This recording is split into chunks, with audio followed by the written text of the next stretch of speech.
Donc j'ai dit on utilisera un titre plus simple.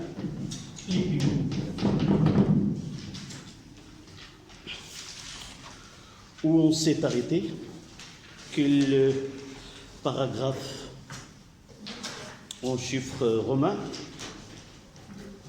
oui, 2 en chiffres romains. Titre. Et quel est le dernier paragraphe que nous avons traité? La polarisation. C'était 2-3.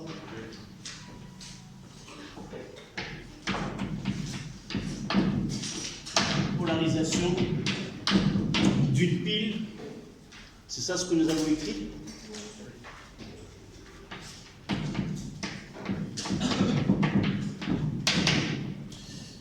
Est-ce que nous n'avons rien écrit? Nous avons utilisé, le premier tiré, c'était utilisation du voltmètre ou des appareils de mesure. D'accord.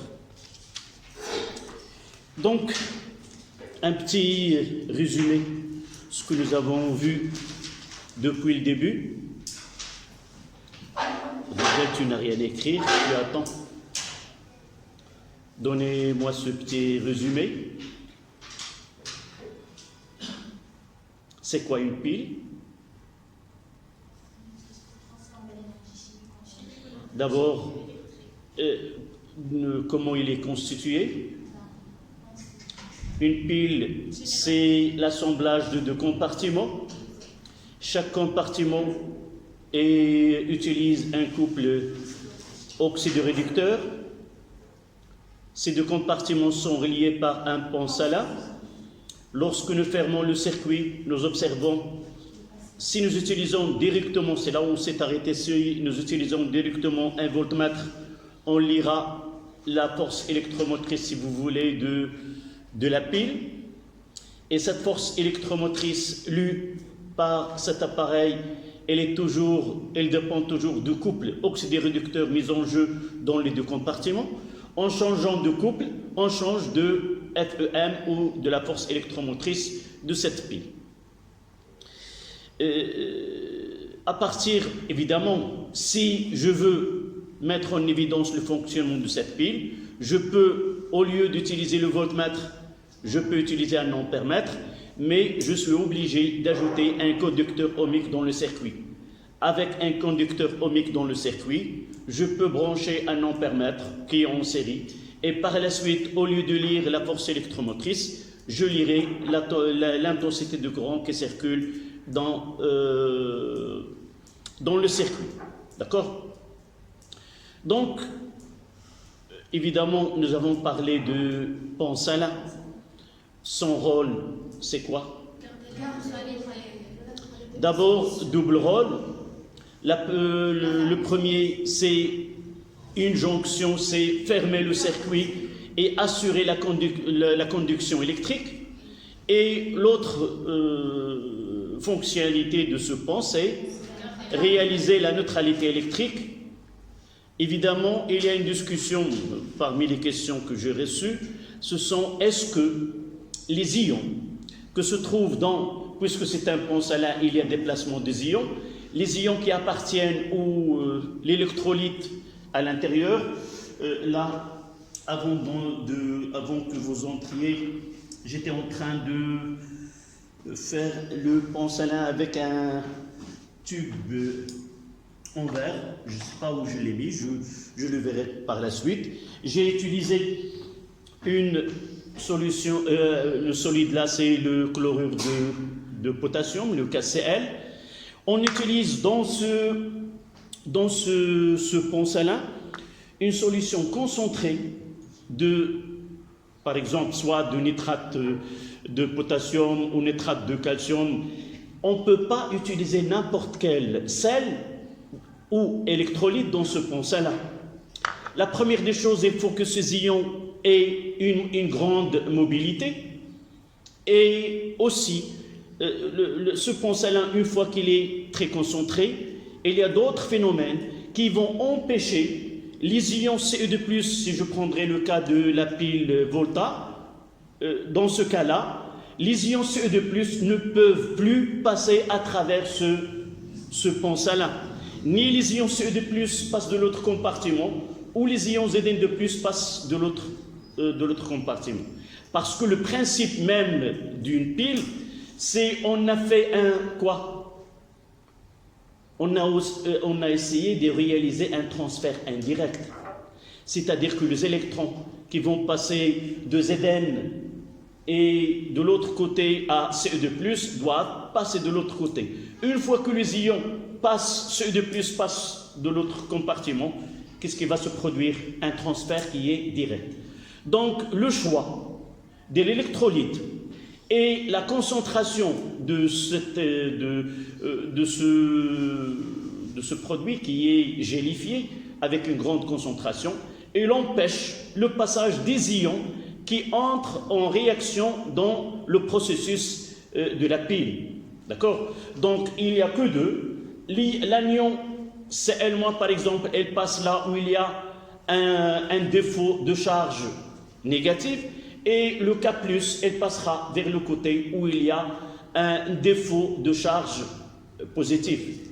Nous avons un Zn2+, Zn passe à Zn2+, donc il y a un excès de ions Ce2+, et par la suite, ce pont salin, elle va récompenser ce travail-là pour que les ions, avec les ions Cl-, pour former Zn2+, plus de Cl-. On en parlera dans votre programme. Les questions qui sont posées nécessitent uniquement ces deux réponses. La neutralité électrique et aussi la conduction, assurer la conduction et fermer le circuit. Évidemment, il y a d'autres phénomènes qu'on ne peut pas parler dans ce cours-là, qui empêchent vraiment le passage des ions, soit de Ce+, ou de Zn2+, à travers ce pont-là. D'accord? Donc, pour déterminer la polarité parmi les questions qui sont posées, c'est de déterminer la polarité de la pile, c'est-à-dire laquelle est le pôle positif, laquelle est le pôle négatif, à partir ce que nous avons commencé, les appareils de mesure, à partir de la tension. Et n'oubliez pas de remarquer bien lequel des deux bornes est lié au COM, c'est-à-dire le pôle négatif. L'autre, il sera relié au pôle positif. Si la tension, c'est là où on s'est arrêté, c'est la tension U, nous avons écrit U de Cu moins U de Zn est supérieur à 0, et par la suite, le potentiel de l'électrode Cu est supérieur, et par la suite, on en déduit que l'électrode constituée de Cu, c'est elle, le pôle positif, et l'autre, par conséquent, le pôle négatif.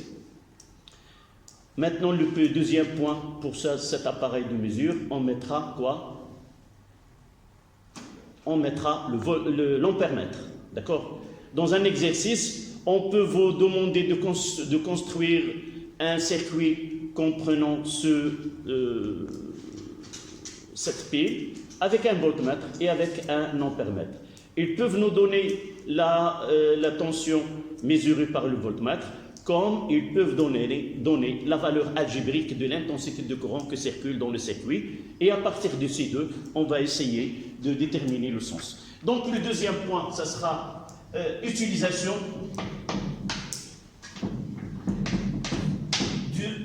de l'ampèremètre.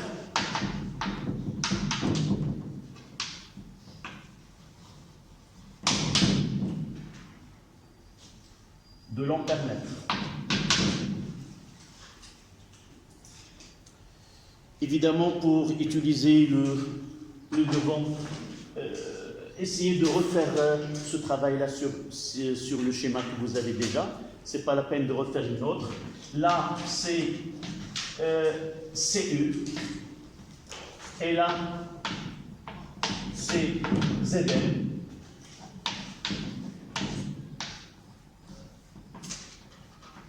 Évidemment, le pont salin là. Et ici, un conducteur ohmique de résistance R et un ampèremètre.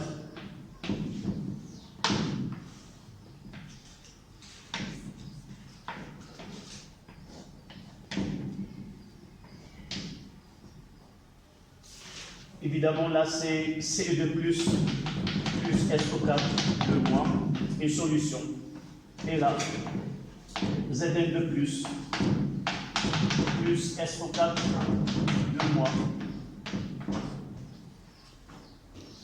Sans oublier, là dans un exercice, soit qu'on va mettre, par exemple ici le COM, soit de l'autre côté, on peut brancher au hasard, mais I là, dans ce cas-là, nous aurons une intensité là, I. Nous utilisons un ampèremètre digital et ça dépend de comment on le branche. On va lire soit I positif, soit I négatif. Dans ce cas-là, on aura une intensité qui est positive.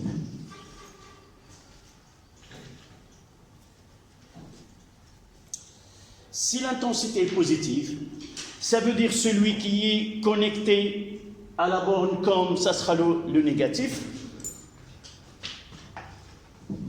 Le pôle moi. Et là, ça sera pôle positif.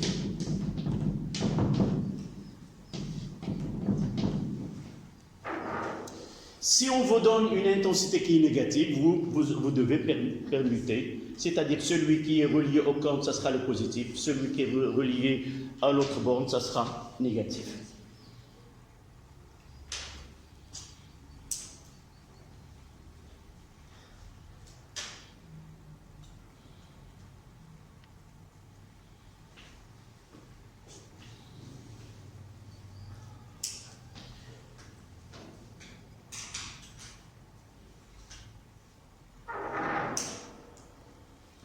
Dernier point pour déterminer la polarité d'une pile, c'est se baser sur les transformations chimiques qui se produisent au niveau des électrodes.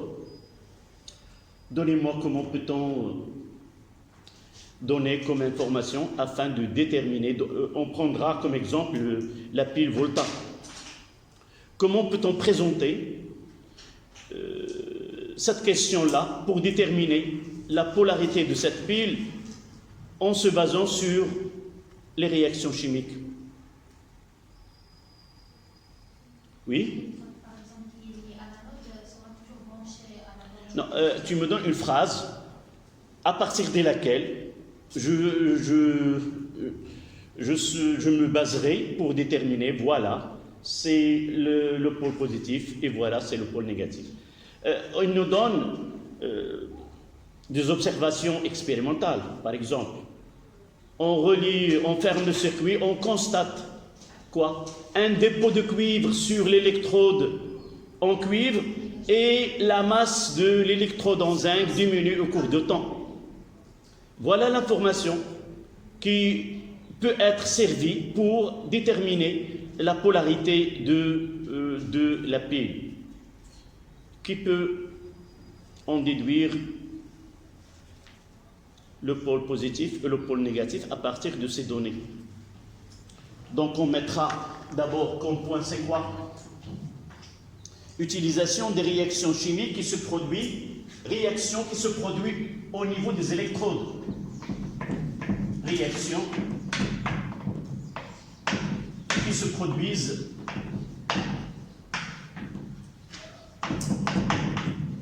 aux électrodes.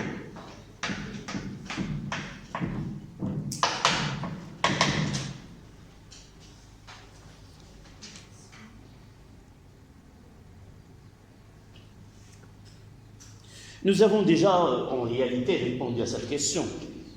Nous avons dit que, en mettant, en représentant le sens conventionnel du courant électrique et aussi le sens de porteurs de charge qui sont les électrons dans le circuit, je peux lier ceci. Donc, le pôle négatif, c'est quoi? Nous avons utilisé une phrase. Non, c'est mieux. Là, les électrons quittent cette électrode. Donc, on dira production des électrons. C'est la phrase la plus correcte. parce que lorsque je dis production, ça sera les électrons dans les produits. Et consommation des électrons, ça sera les électrons écrits dans les réactifs. Donc, pôle positif, pôle négatif, 2 points, production des électrons.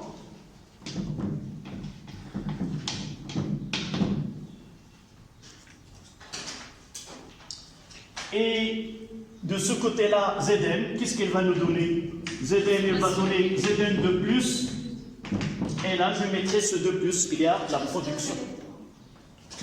De plus, c'est-à-dire production des électrons. Et là, ça sera une oxydation.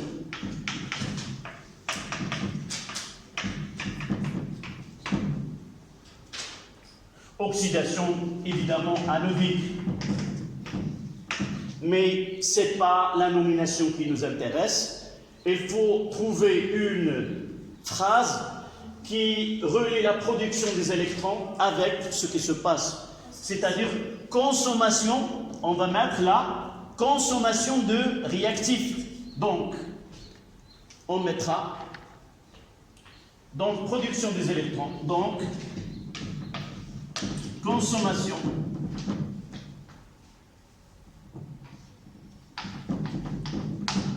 des réactifs.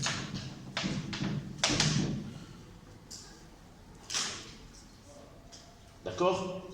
C'est-à-dire la phrase avec laquelle je dois répondre, puisque le zinc est consommé et la masse de l'électron zinc diminue, donc il est consommé et par la suite il subit la réaction d'oxydation, c'est-à-dire ça sera le pôle négatif. D'accord? J'utiliserai ce qui est donné. Pourquoi vous n'avez pas utilisé les deux demi-flèches? Ah oui, nous avons déjà dit ce sont des réactions qui sont spontanées et totales. D'accord? Mais en demi-équation, nous pouvons utiliser les deux. Là, c'est une convention que nous avons déjà utilisée dans les transformations, les réactions, dans la partie, le début. On conservera la même représentation, sans oublier que ce sont des transformations totales.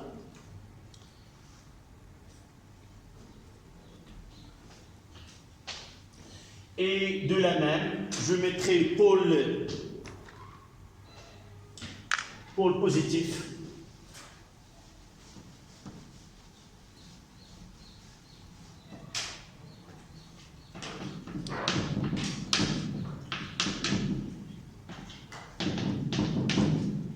Pôle positif. Consommation des réactifs.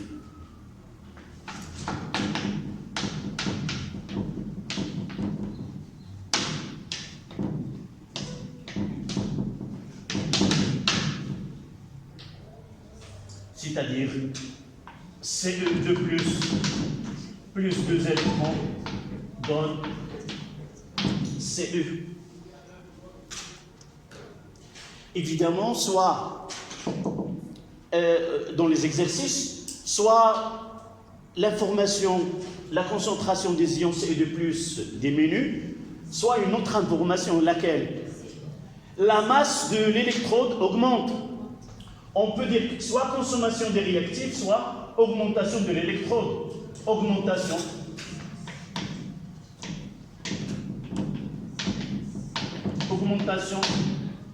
de la masse de l'électrode.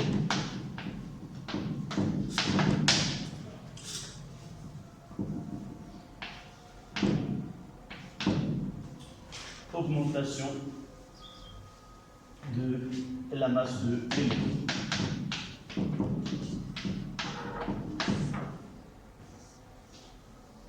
D'accord?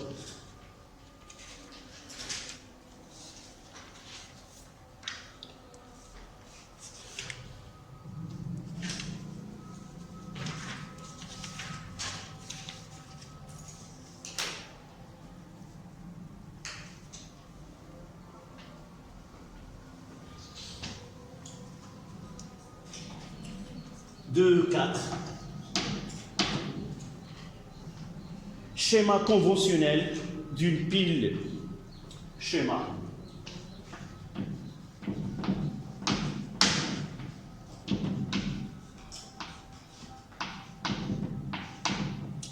Conventionnel.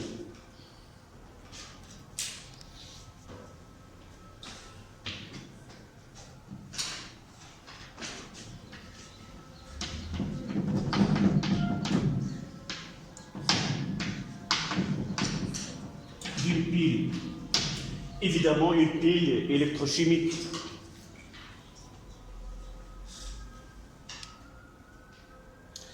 Il faut différencier entre schéma d'une pile et le schéma conventionnel d'une pile.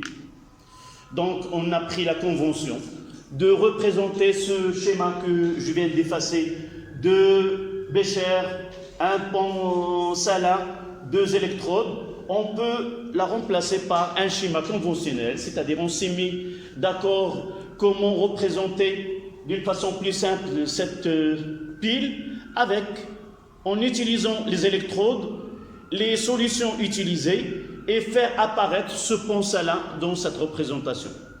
Donc si nous revenons au cas le plus simple que nous avons déjà utilisé, donc essayez de voir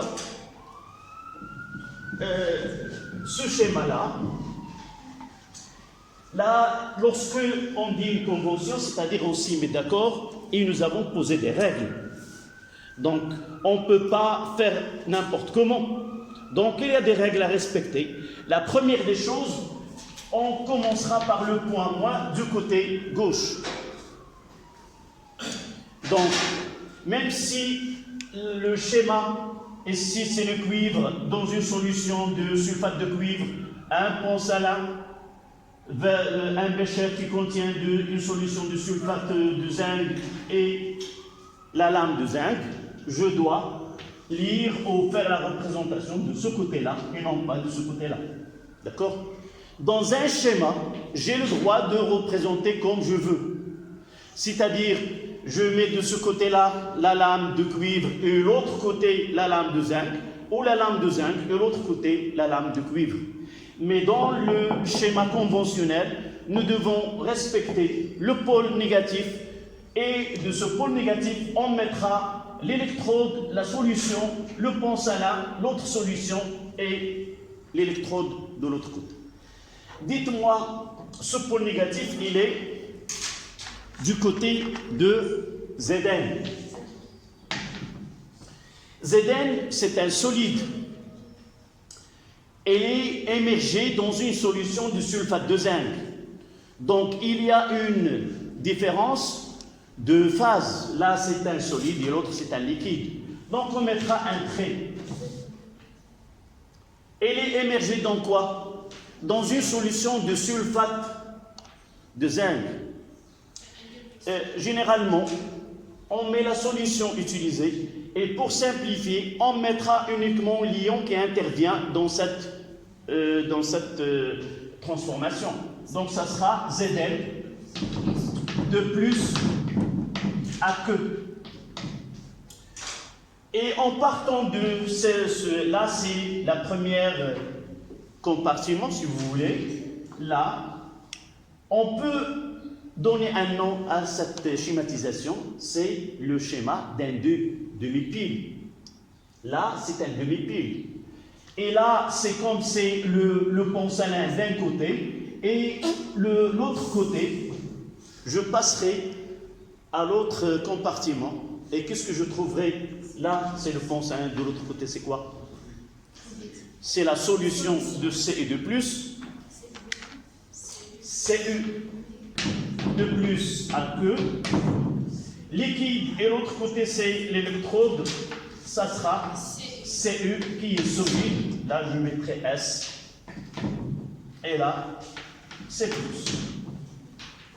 Voilà le schéma conventionnel. Et remarquez bien, schéma conventionnel d'une pile.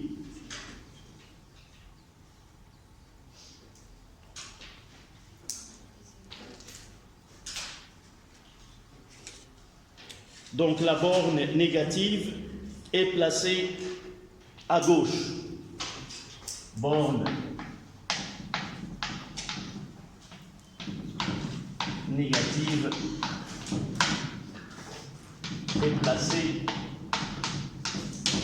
à gauche.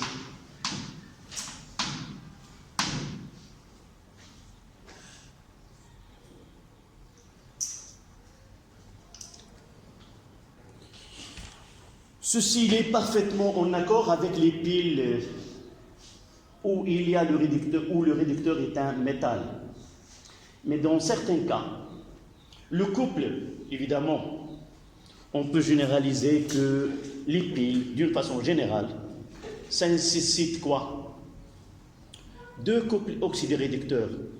Nous n'avons pas fait le choix que les couples oxydoréducteurs doivent être de nature un métal avec un ion. Mais on peut généraliser. Tous les couples oxydoréducteurs peuvent construire ou donner un pile, mais dans certains cas où le réducteur n'est pas un métal, on utilise une électrode.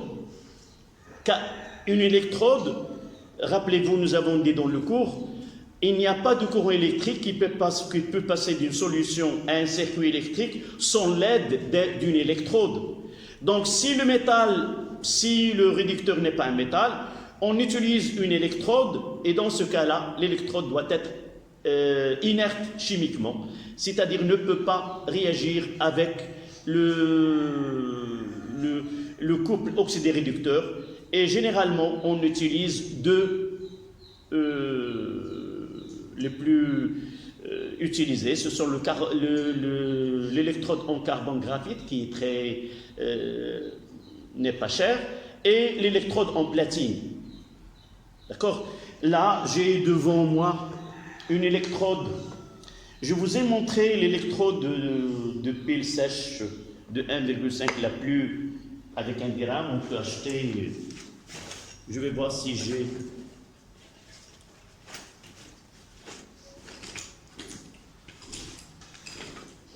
Je l'ai laissé uniquement celle-là.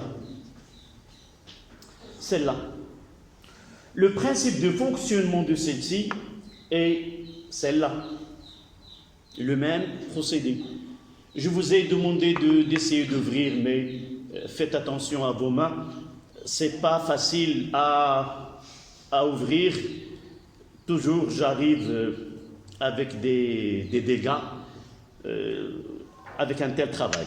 Donc, nous avons la chance de voir de près cette pile-là. Et c'est un exemple où le réducteur de couple n'est pas un métal. Donc là, voici l'électrode, celle-là en noir, c'est en carbone graphite. Si vous arrivez à ouvrir cette pile, vous allez trouver là le même, mais avec un taille qui est très petit. Enrobé là, c'est un problème qui se produit dans l'électrode, c'est un phénomène de polarisation. Là, c'est un mélange de carbone et de dioxyde de manganèse qui va essayer d'éliminer un gaz qui se produit, une réaction en parallèle qui nuit le fonctionnement de cette pile. C'est pour cela que le clocher a utilisé pour améliorer les piles qui ont été avant lui, soit celle de Daniel ou celle de Volta. L'autre partie là, c'est lame de zinc, et vous voyez que la lame de zinc, elle a une masse très grande. Pourquoi, à votre avis? Parce que qu'est-ce que se produit pour le zinc? Il est consommé.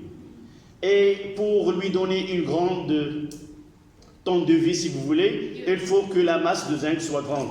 Là, à l'intérieur de ce vase, il y a une solution de chlorure d'ammonium. On reviendra à cette pile de clocher, sauf que celle-là, c'était le début. C'est difficile c'est pas une pile qui est pratique. Si je ne fais pas attention, je peux même verser le contenu et cette forme-là, elle est gênante.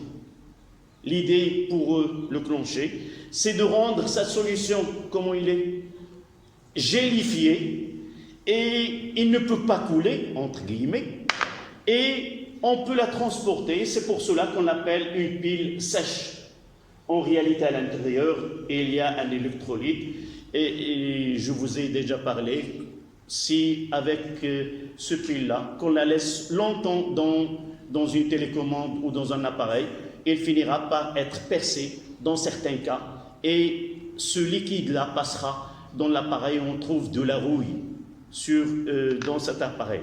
Donc, d'une façon générale, par exemple, si le couple H3O plus H2 avec Cu2 plus Cu, il me demande de donner le schéma conventionnel de pile formé à partir de ces deux couples.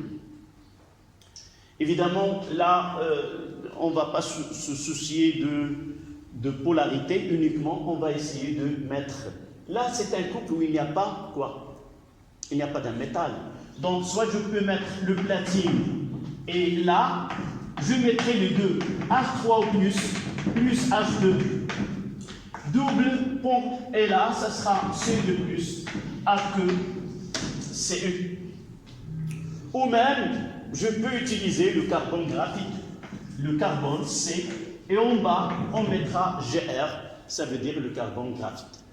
D'accord? Faites attention, lorsqu'on vous donne une pile, on vous propose comment la constituer, à partir de quel couple oxydoréducteur.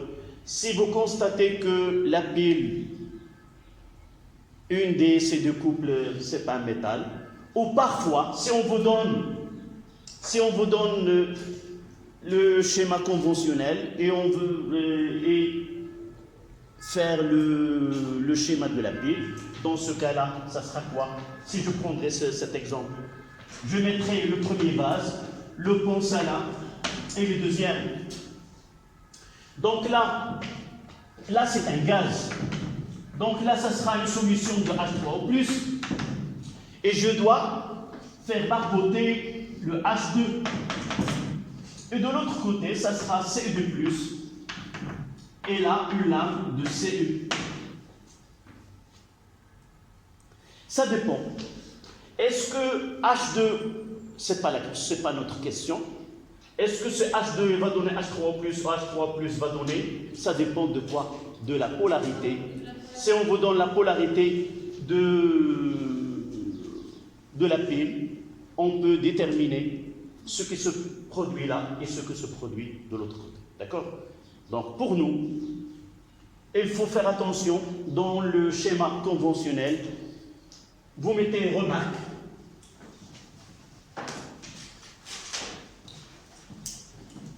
Remarque.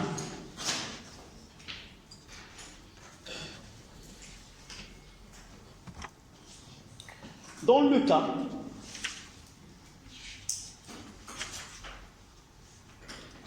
le cas où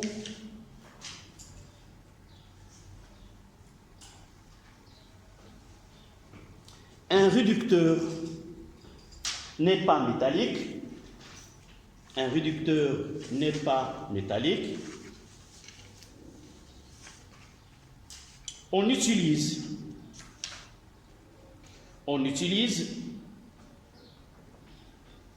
une électrode inerte. On utilise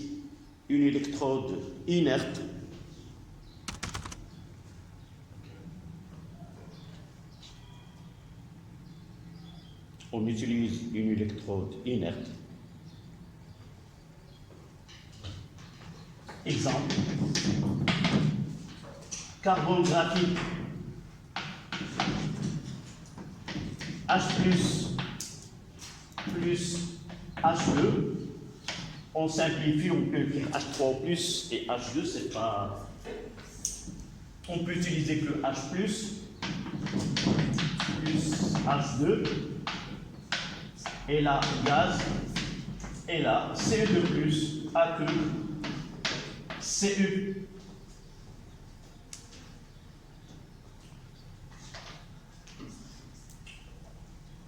Voilà, électrode inerte. Inerte, ça veut dire chimiquement ne peut pas réagir avec ce qui est à l'intérieur de cette compartiment.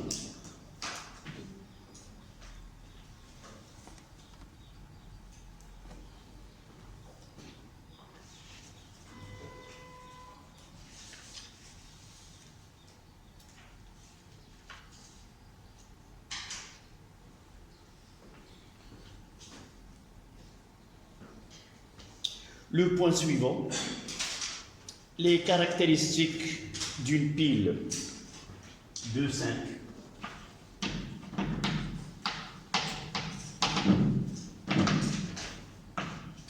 Caractéristiques d'une pile.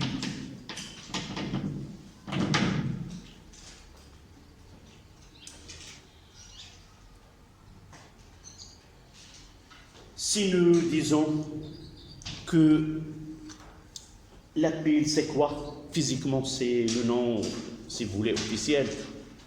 C'est un générateur. Donc, si nous changeons de nom au lieu de pile, un générateur de courant, nous disons qu'un générateur, il est caractérisé par quoi? Deux grandeurs. La force électromotrice et la résistance interne. Évidemment, la plupart des piles qui sont commercialisées, on donne seulement la force électromotrice et jamais on donnera la résistance interne. Pourquoi, à votre avis? Cette question, elle va nous orienter vers l'année dernière. C'est là où on trouvera la réponse. Nous avons fait le bilan énergétique dans un circuit électrique et nous avons parlé de générateurs et des récepteurs. Nous avons dit que le bilan énergétique au niveau d'un générateur est là une énergie totale CE fois I fois delta de T. Cette énergie totale que dispose un générateur, elle est la somme de deux formes d'énergie. CE, c'est UPN, là, un générateur, là, CP et là, CN, et là, E et là, R, donc UPN, CE moins RI. Et si nous essayons de faire un bilan de CE fois I fois delta de T est égal à UPN fois I fois delta de T plus R I carré fois delta de T. Tout simplement, ça veut dire que l'énergie totale que dispose un générateur, une partie de cette énergie, elle est mise en disposition du circuit électrique, c'est UPN fois I fois delta de T, c'est celle qu'elle doit être consommée dans un tel circuit, mais la partie RI carré, c'est de l'énergie qui est perdue sous forme de chaleur à l'intérieur de la pile, c'est-à-dire après un certain temps de fonctionnement. Si je tiens la pile par ma main, je sens qu'elle est chaude. C'est-à-dire, et cette partie-là, si on vous donne R, on vous donne l'énergie perdue. Et si on vous donne l'énergie perdue, je peux déterminer le rendement de cette pile. Et par la suite, lorsque j'ai besoin d'acheter une pile, je vais faire attention à la valeur de R. Plus R est grande, plus de l'énergie elle est perdue. Et par la suite, celui qui a donné le R de cette pile ne sera pas favorisé dans le commerce. Donc c'est pour cela, généralement, on donne E sans qu'on donne R. Donc, vous notez, une pile est un générateur. Une pile est un générateur de courant électrique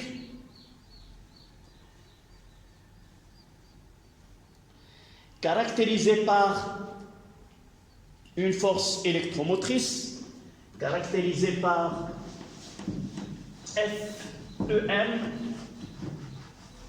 En abréviation, on utilise FEM. Notez E.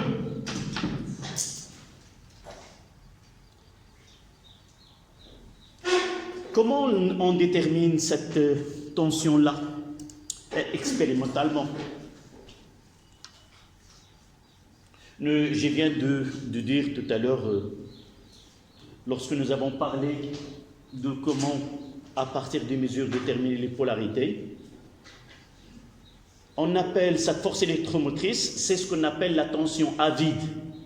C'est-à-dire essayer de brancher directement le voltmètre à la pile. Et là, on lit cette force électromotrice. Mais s'il est dans un circuit fermé, on ne lit pas E, mais on lit quoi? U, N. D'accord? Donc, 2 points. On mesure la FEM. On mesure la FEM. On mesure la FEM en plaçant un voltmètre entre les bornes de la pile.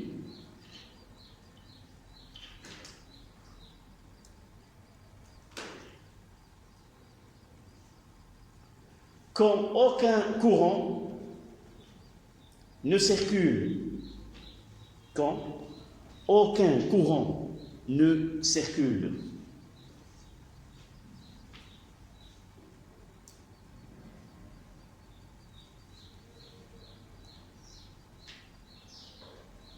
à la ligne,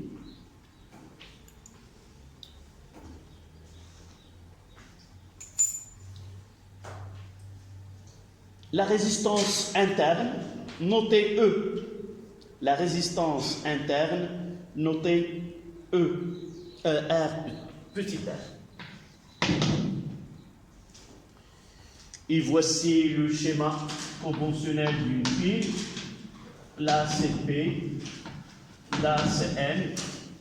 On mettra ici E et R. C'est une convention. Là, c'est I. Et là, c'est UPN, qui est égal à E moins RI.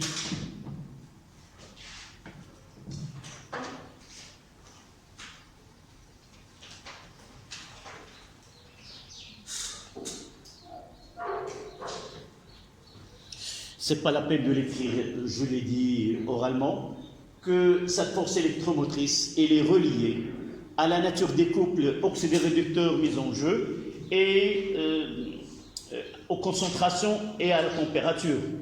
Inch'Allah, dans vos études supérieures, on vous donne une formule mathématique qui relie cette force électromotrice à la température, à la concentration de l'oxydant et la concentration du réducteur ou les réactions qui sont les grandeurs qui sont mises en jeu. D'accord ?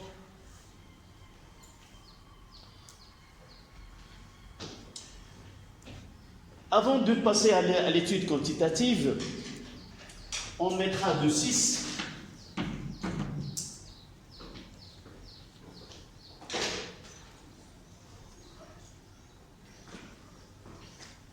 Pile au cours de fonctionnement. Pile au cours de fonctionnement.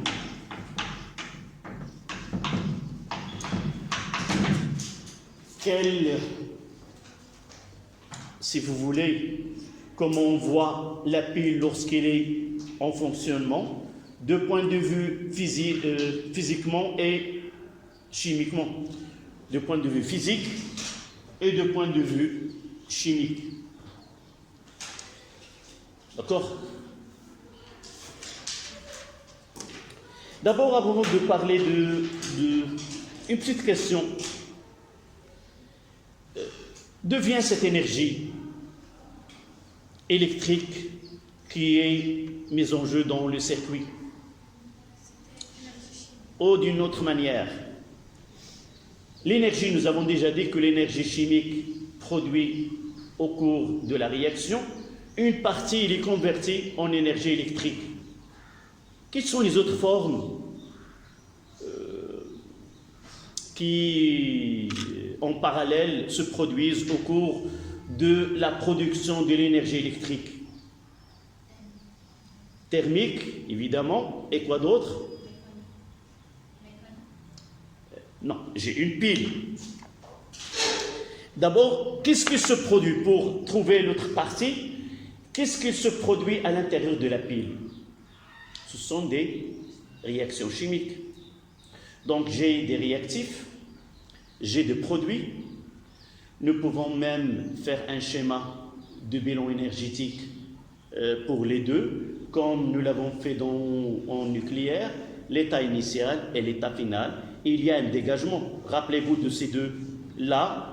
Donc là, c'est delta de E qui est négatif, ce que nous avons fait en nucléaire.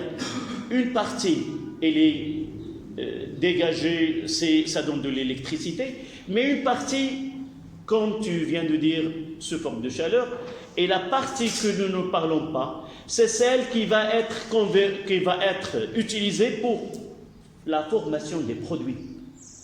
Donc il y a des produits qui vont être édifiés si vous voulez, et par la suite il y a une partie de cette énergie, donc l'énergie totale, une partie elle est convertie en électricité, une partie en chaleur et une partie pour la formation des produits de cette réaction. D'accord? Donc on s'arrêtera 5 minutes et on continue par la suite. Cette porte,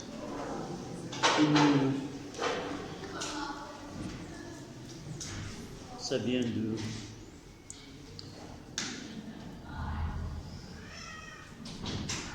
Ah, merci. Donc, où on s'est arrêté? Le fonctionnement d'une pile. Comment peut-on donner, si vous voulez, la pile au cours, lorsqu'il débite de l'énergie électrique, quel est son état, ou le système chimique dans la pile et le siège, comment peut-on le considérer? D'abord, nous voulons que la pile produise de l'énergie électrique. Ça veut dire que le système chimique doit évoluer de réactif vers le produit. Ça veut dire quoi? D'une autre manière, le système doit être hors équilibre. Donc, si le système est en équilibre, ça veut dire quoi? Ça veut dire quoi? Un système en équilibre. Nous avons déjà étudié l'état d'équilibre d'un système chimique. Comment il est caractérisé? Il est caractérisé par la concentration, si vous voulez, des éléments intervenants de cette transformation, elle est constante. C'est-à-dire qu'il n'y a plus d'évolution. Donc, tant que la pile fonctionne, on dit que la pile est hors équilibre. Et lorsqu'il est en équilibre, on dit que la pile est usée. Entre guillemets, on peut la mettre dans un tiroir et revenir par la suite et voir si on peut l'utiliser en attendant quoi? En attendant que ce phénomène de polarisation des électrodes soit éliminé et il donne de nouveau un peu de l'énergie, le temps de chercher ou d'acheter une autre pile. Donc à la ligne, vous notez. Une pile est un système qui est satisfait. Une pile est un système qui est satisfait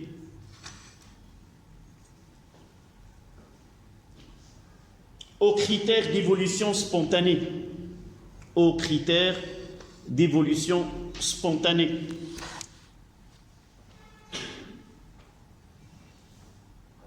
Point à la ligne. Au cours de son fonctionnement,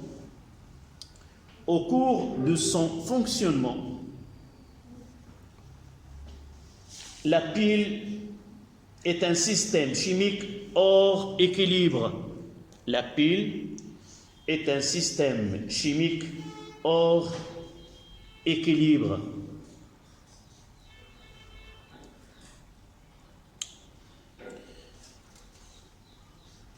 Cette phrase-là, on va la détailler par des grandeurs. 2 points à la ligne, premier tiré. L'avancement x de t, l'avancement x, évidemment en fonction de temps, de la réaction augmente X, l'avancement X de la réaction augmente et le quotient de réaction QR varie.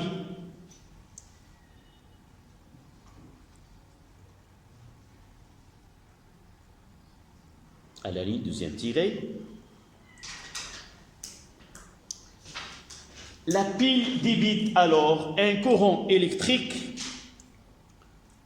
La pile débite alors un courant électrique d'intensité I non nulle.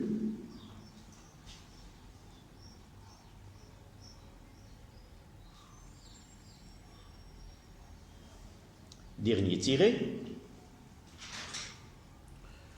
Qu'est-ce que le temps de la pile a réalisé? Nous avons tout système et le temps vers l'état final qui est l'état d'équilibre. Donc la pile, il va tendre vers un état d'équilibre.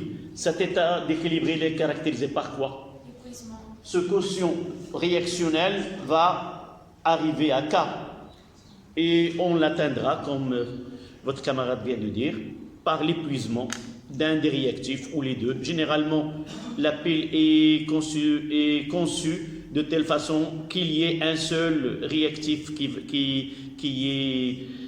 va être consommé, parce que dans le cas d'une pile, on ne peut pas avoir les deux, sinon on ne peut pas avoir une pile qui finira par cet état-là. Donc, à le dernier tiré, la pile tend vers un état d'équilibre. La pile tend vers un état d'équilibre où QR est égal à K.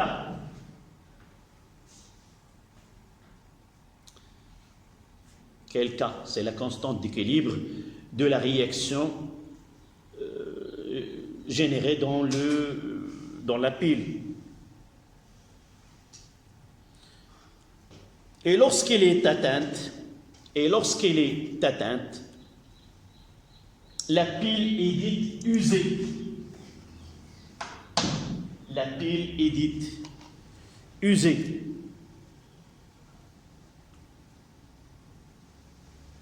La pile est dite usée. Et l'avancement est X équilibre.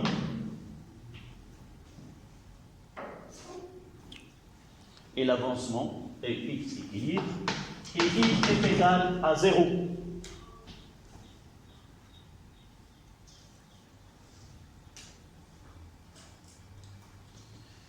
Et la tension UPN est égale à 0.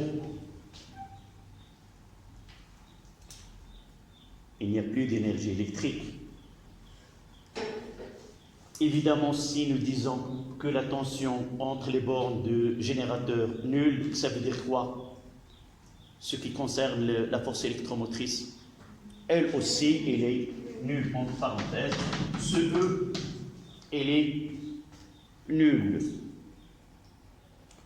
En réalité, c'est E est la différence entre deux grandeurs liées aux deux couples. Et vous aurez l'occasion de voir cette expression-là. Donc voilà. Et à partir de là, on va voir juste après 3 en chiffres romains. Donc, il y a un avancement qui est à l'équilibre au maximal. Donc, on peut parler d'un temps de vie. Parmi les questions qui sont posées, c'est déterminer le temps de vie de cette pile.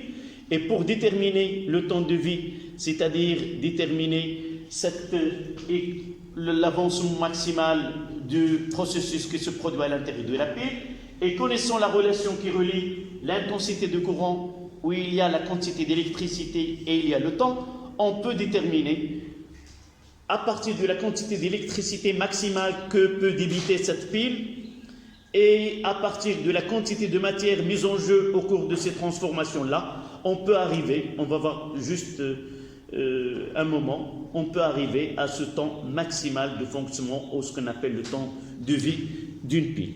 Donc, le chiffre romain suivant, c'est 3. Étude quantitative d'une pile.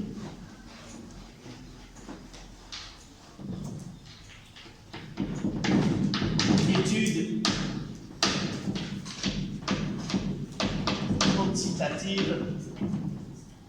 quantitative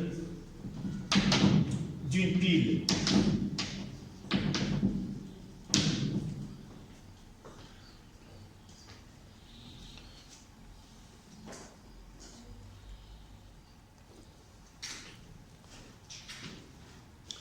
La première des choses, c'est le plus marquant, c'est que la pile est débite d'un courant électrique.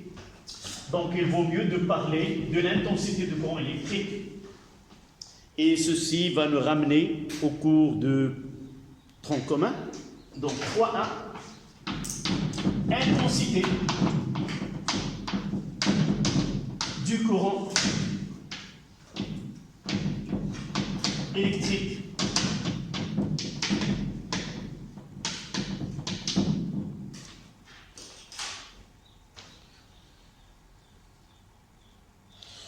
Comment nous avons défini l'intensité du courant électrique dans un circuit? C'est à partir de la quantité d'électricité que traverse une section donnée de circuit pendant une durée. Donc, on mettra I est égal à Q sur delta de T. Q, c'est la quantité d'électricité qui traverse le circuit pendant la quantité d'électricité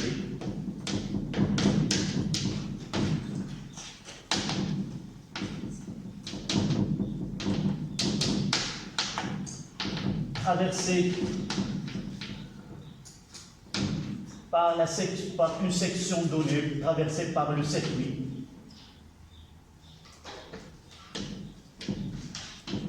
Pendant la durée delta de T.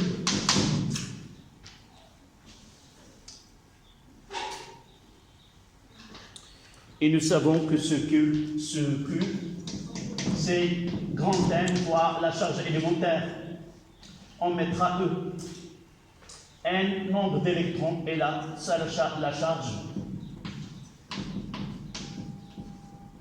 élémentaire.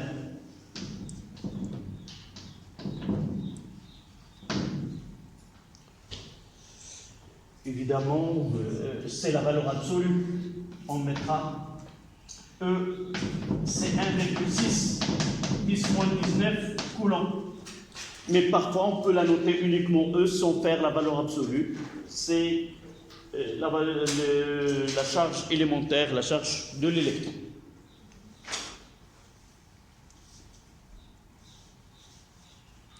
L'unité de Q en coulombs,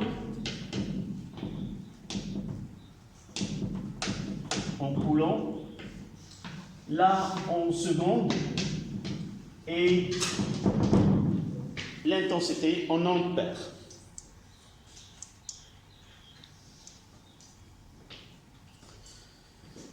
Donc cette relation-là, c'est dans ce qui se passe dans le circuit électrique, c'est le côté physique du phénomène étudié. L'autre partie, ça sera la pile, où il y a des réactions chimiques, où on peut dresser un tableau descriptif, on peut donner la relation qui relie l'avancement avec la masse mise en jeu ou la quantité de matière. C'est pour cela qu'on passe relation entre quantité de matière mise en jeu, là, 3,2, quantité de matière d'électricité N, E.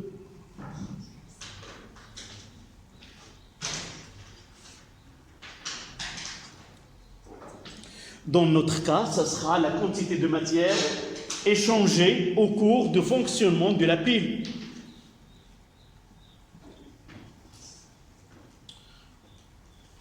Donnez-moi la définition de la quantité de matière d'une façon générale.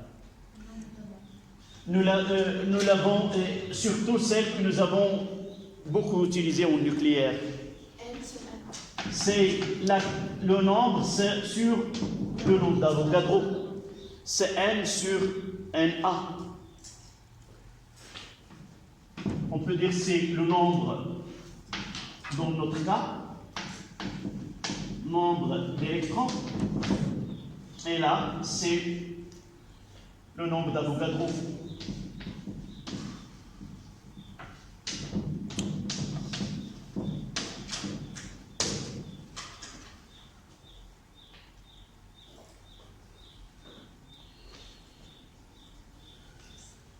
Là, c'était la relation 1. Et là, nous avons la relation 2.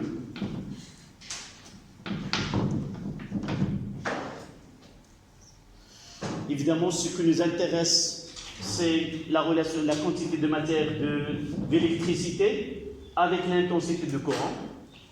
Donc, de 1, donnez-moi la relation qu'on peut tirer de 1 pour l'injecter dans la relation 2. Ça sera ici Q, c'est grand N fois E sur delta de T. Et de là, on tire. Donc, je commencerai par là. I est égal à grand N fois E sur delta de T. De là, on tire que grand N est égal à I fois delta de T sur E. Et on va remplacer la quantité de matière, ça sera 1 sur NA fois N, qui est I fois delta de T sur E. Et on va écrire avec une autre couleur que ce NE, la quantité de matière d'électricité, ça sera I fois delta de T sur NA fois E.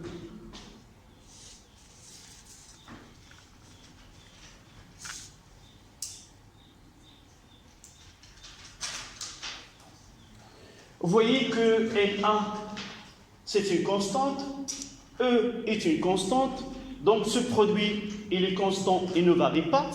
Par la suite, vous voyez que le nombre NA fait référence à quoi? C'est un nombre d'entités qui sont contenues dans une mole. Et par la suite, cette partie-là, en hommage à Faraday, on la nomme F, ce produit-là, et sa valeur, on peut la donner dans un exercice. Donc, un F, ça sera Na fois E. C'est, si vous voulez, c'est la charge, c'est la quantité d'électricité portée par une mole d'électrons. Et son calcul, ça donne, c'est 9,65 10 à la puissance 4 coulombs par mole. 4, c'est mole moins 1.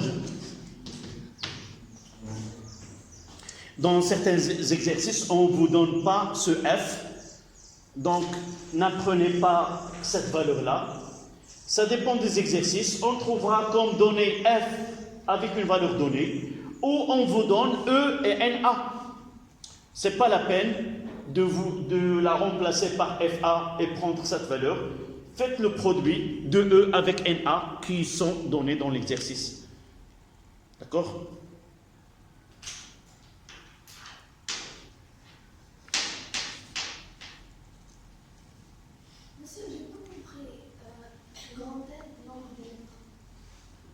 Grand N. Donc, essaie maintenant de plonger dans un fil conducteur, dans un circuit. Et imagine-toi, tu es une de ceux qui font ce voyage à l'intérieur de ce fil conducteur. Qu'est-ce qu'il y aurait comme passager avec toi dans ce fil? Des électrons. Donc, pour déterminer un débit, si vous voulez, c'est l'arabia, un sabib. Donc, le courant électrique, en quelque sorte, c'est un débit. C'est déterminer combien d'électrons qui passent à travers une section. On peut prendre une section S1 et S2. On va essayer, à partir de là, à l'instant T1, il entre par la section S1, et l'instant T2, il sort par la section S2. Donc, entre l'instant S1 et S2, il y a un nombre d'électrons qui ont traversé les deux sections. Si le même nombre qui passe en S1 et celui qui passe en S2, c'est là on définit ce qu'on appelle le courant continu, c'est-à-dire l'intensité de courant, il est constante. Donc, ce courant-là, c'est quoi? C'est un écoulement d'électrons, et pour définir son intensité, il suffit de connaître combien d'électrons, et avec ce combien d'électrons, on définit la quantité d'électricité. La définition, c'est la quantité d'électricité sur delta de T. Et cette quantité d'électricité n'est autre la somme de toute la charge élémentaire qui passe pendant ce temps-là. Et pour la calculer, il suffit de connaître le nombre d'électrons et la charge élémentaire qui est connue. D'accord? Donc là, on va essayer de 3. On est passé de l'intensité qui passe dans le circuit à la quantité de matière, d'électrons qui passent dans ce circuit. Mais évidemment, ces électrons proviennent d'où proviennent ces électrons? De que se passe au niveau de deux compartiments. Donc, le lien entre ce qui se passe à l'intérieur de la pile et le circuit, ce sont les électrons. Évidemment, cet échange s'effectue au niveau des électrodes. Un ion arrive à l'électrode, fait une réaction, soit une oxydation, soit une réduction, et à partir de cette demi-réaction, si vous voulez, demi-équation, ou l'équation électronique, de là, on va essayer de lier I avec la quantité de matière de l'espèce mise en jeu au cours de la formation ou l'élaboration de ce courant électrique. Donc, 3-3, pour l'appliquer dans un exercice. 3-3, quantité de matière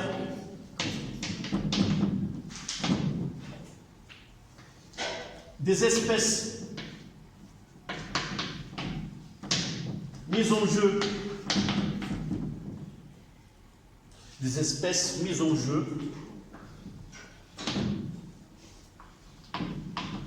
dans la réaction, dans la transformation spontanée, donc la transformation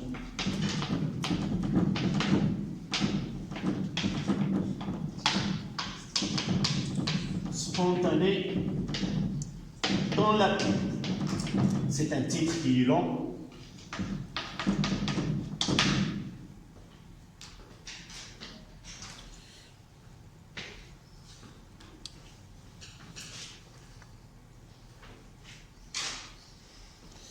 Donc, quel est le travail qu'on va faire maintenant?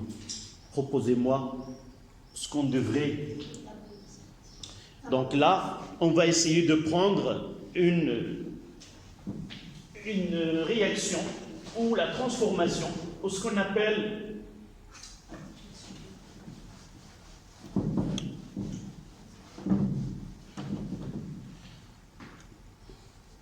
on prendra exemple pile de Volta. D'accord?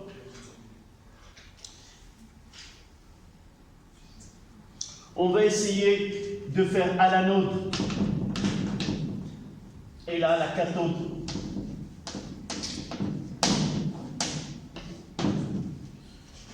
À l'anode, c'est une oxydation. Oxydation de Zn. Donc Zn passe à Zn de plus 2 électrons. Donc là, Zn passe à Zn de plus 2 électrons. Et là, on a Cu de plus 2 électrons, donne Cu, la solide, la aqueuse, la solide.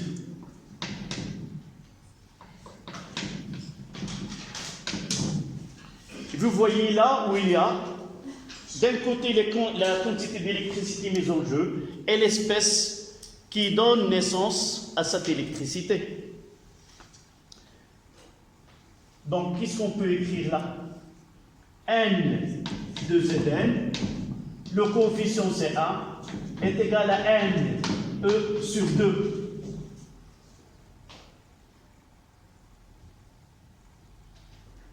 De là, on va mettre ce N de Zn est égal à 1 demi, 1 d'électron, nous l'avons déjà là, c'est I fois delta de T sur 2 fois F. C'est quoi cette N là? Quantité de matière, quoi? Qui a réagi. Quantité de matière qui a réagi. Si nous essayons de calculer la masse qui a réagi, donc on a un 0 est égal à quoi? C'est la masse initiale, c'est la masse qui a réagi, plus la masse restante. Est-ce qu'on est d'accord? Donc, delta de M, si nous essayons de... là, delta de M, ça sera quoi?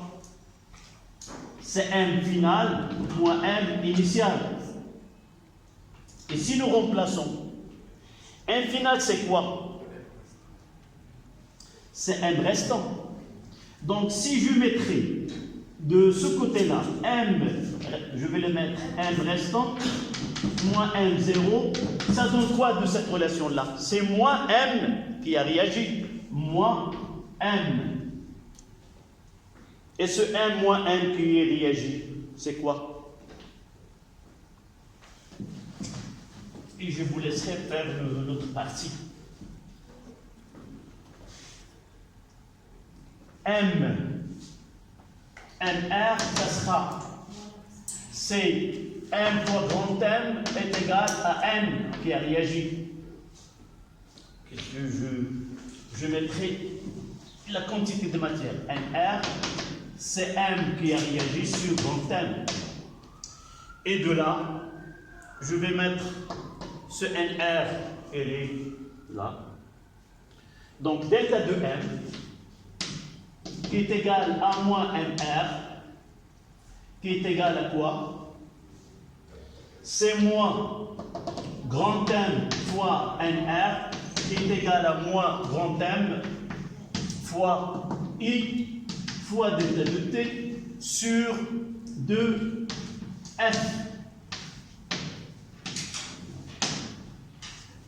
Là, c'est la variation de la masse de l'anode. Et lorsqu'on trouvera moins, ça veut dire qu'il y a diminution de la masse, c'est-à-dire il y a usure de cet électrode. D'accord? Je reprends. Parce que je vois, tu refermes un peu les yeux, où les choses... D'abord, on doit avoir la stratégie de travail. Là, nous voulons relier ce qui se passe dans le circuit avec ce qui se passe dans la pile. Dans le circuit, il y a une intensité électrique, mais dans la pile, il y a consommation des réactifs. Il y a consommation des réactifs ou il y a formation d'un produit. Donc, d'après Là, j'ai fait les deux, ce qui se passe dans les deux compartiments. J'ai commencé par l'anode. Je constate qu'il y a consommation. La première des choses, c'est donner la relation d'une façon plus simple. On va faire un exercice dans lequel on fera le tableau descriptif avec tout le travail. Mais là, la quantité de matière qui a réagi, là, la difficulté d'utiliser cette méthode, c'est qu'il faut la réagir et la former. C'est pas ce qu'on fait dans un tableau descriptif. D'accord? Donc, à partir de coefficients stéchiométriques, la quantité de matière réagit avec du Zn, c'est la quantité de matière formée d'électrons sur 2. Là, nous l'avons déjà donné. Nous voulons arriver, la plupart des questions, calculer la variation de masse de l'anode. Donc, si on vous demande de calculer la variation de la masse de l'anode, ou parfois on fera l'inverse. Si on vous donne l'intensité de courant et la durée, on vous demande quelle est la variation de la masse de l'anode ou de la cathode. Là, on est parti de aucune question. Nous avons une réaction et nous avons donné la relation entre la variation de la masse de cet électrode avec l'intensité du courant et la durée. Donc, M qui a réagi, c'est I fois delta de T sur F. Mais la question qui est posée, c'est calculer la variation de la masse. C'est-à-dire, rarement qu'on vous donne la masse initiale de l'électrode. Et par la suite, si on ne vous donne pas la masse initiale, on vous demande de calculer la variation de la masse. D'accord? Ce travail-là, je dois le faire sur mon feuille de brouillon. Je mettrai que la masse initiale avant que la réaction se produise, c'est en quelque sorte ce qu'il va réagir plus ce qu'il va rester. De là, je fais que la variation de la masse, c'est en quelque sorte c'est la masse finale, ce qui reste, moins la masse initiale.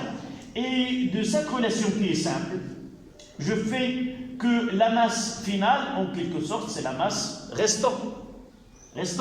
Et je remplace cette masse restante, ça sera M0 moins MR, et là, je mettrai delta de M, c'est M final, ça sera M restante, moins, et je mettrai là M0, ça sera MR plus MR plus M restant. J'enlève les parenthèses et ça donne moins M restant. Moins M, que ce que j'ai remplacé, M0, c'est M restant, plus M restant. Celle-là s'annule et ça donne moins qui a réagi. M réagit. J'ai utilisé de R, là c'est M réagit, moins M restant. Donc le moins avec ça donne 0, ça donne moins M restant. C'est là. Donc delta de M, je mettrai là. Delta de M, c'est moins M qui a réagi. Et M qui a réagi, c'est celle-là. De là. M qui a réagi, c'est M qui a réagi sur grand M. Et on trouve que delta de M, ça sera. Voilà. Essayez de vous entraîner pour ce calcul-là. C'est pas difficile.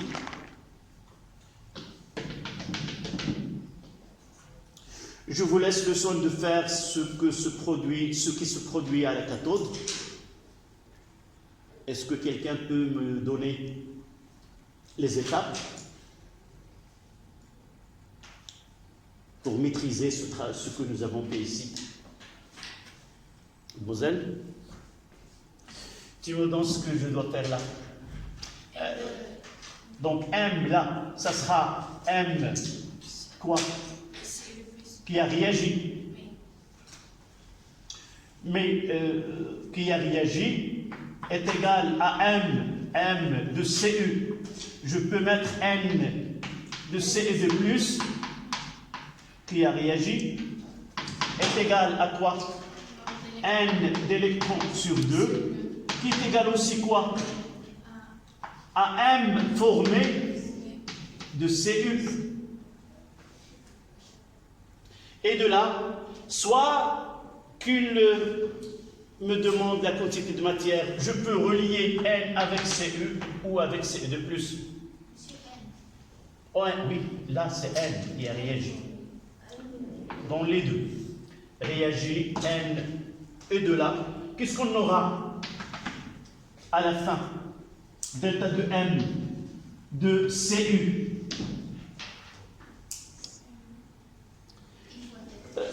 D'abord, essayez d'avoir cette relation qui est prête à utiliser. La différence ici, ça sera le moins pour les deux. S'il y a consommation de l'espèce chimique, il y a diminution. S'il y a formation de Cu, il y a diminution. Donc plus ça sera M de Cu fois I fois delta de T sur 2F. Et là, n'oubliez pas de mettre grand M de Zn. Et là, delta de M de Zn. D'accord? Ça sera moins grand M de Zn fois I fois delta de T sur 2F.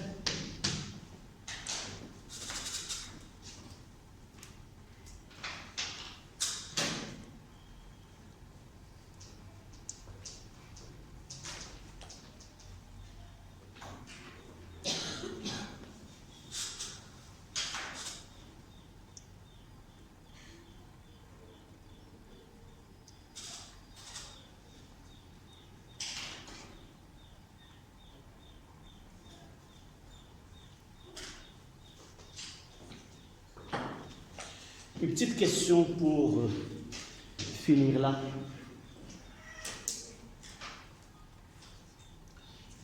Si nous prenons cet exemple, nous voulons connaître la durée de vie de cette pile. Évidemment, le samedi, Inch'Allah, je vais vous lancer une série. On fera un exercice sur la modulation et un exercice sur les piles. On commencera par les piles parce que c'est tout frais, c'est facile de se rappeler le samedi, et par la suite on fera la modulation et la démodulation. La question, dans ce cas-là, je vous demande de poser la question: comment peut-on déterminer la durée de fonctionnement de cette pile? Quels sont les réactifs? Ce sont les réactifs qui vont influencer ce temps-là. Donc, quelles sont les données qu'on devrait avoir pour calculer ces temps de demi-vie? On doit connaître soit la masse de zinc qui va être complètement réagir, soit la concentration uniquement, soit que les ions Cu2+ sont totalement déposés sous forme de Cu, soit que la plaque de Zn, elle va être consommée totalement. Donc, revenons à la relation là. Donc, si on vous donne la masse de zinc, ça sera de cette relation-là. On aura delta de T max et on aura ce delta de M qui est quoi? C'est la masse totale. On mettra la valeur absolue. Donc on mettra que ce delta de M, toute la masse de l'anode a été consommée. Donc ça sera M et là, je peux déterminer delta de T max. D'accord? De la même façon, je peux m'arrêter uniquement à la quantité de matière. Et la quantité de matière de Cu2+, ça sera quoi? C'est la concentration de Cu2+ fois le volume. Et je peux, là, au lieu d'utiliser la masse, je n'ai pas besoin, cette relation n'est pas utilisable dans ce cas-là, parce que ce qui va être consommé, c'est Cu2+. Donc la quantité de matière de CO2+ qui a réagi, et s'il réagit totalement, ça sera la concentration initiale fois le volume apporté de cette solution, qui est égal à 1 sur 2. On fait notre calcul et arriver à déterminer cette durée-là, connaissant que la pile, parmi les données, la pile, elle débite un courant qui est égal, par exemple, 10 000 ampères. On vous donne l'intensité débitée par la pile, on vous donne la concentration des ions CO2+, le volume, et on peut déterminer le temps de vie de cette pile. De l'autre côté, en donnant la masse de Zn, de la plaque de Zn, on vous donne l'intensité de courant qui est débitée, et à partir de cette relation-là, ce delta de M, ça sera la totalité de la masse utilisée va être consommée, et on peut déterminer là. D'accord? On vous donne le temps. Nous pouvons calculer à chaque instant quelle est la masse consommée. Donnez-moi la durée, l'intensité, et je vous donne la masse qui a été consommée. Pour avoir delta de Tmax, il faut que la masse soit consommée en totalité. D'accord? Donc, il ne reste que 5 minutes. Je ne peux pas donner un exercice d'application. Je vous donnerai dans la soirée cet exercice d'application. Essayez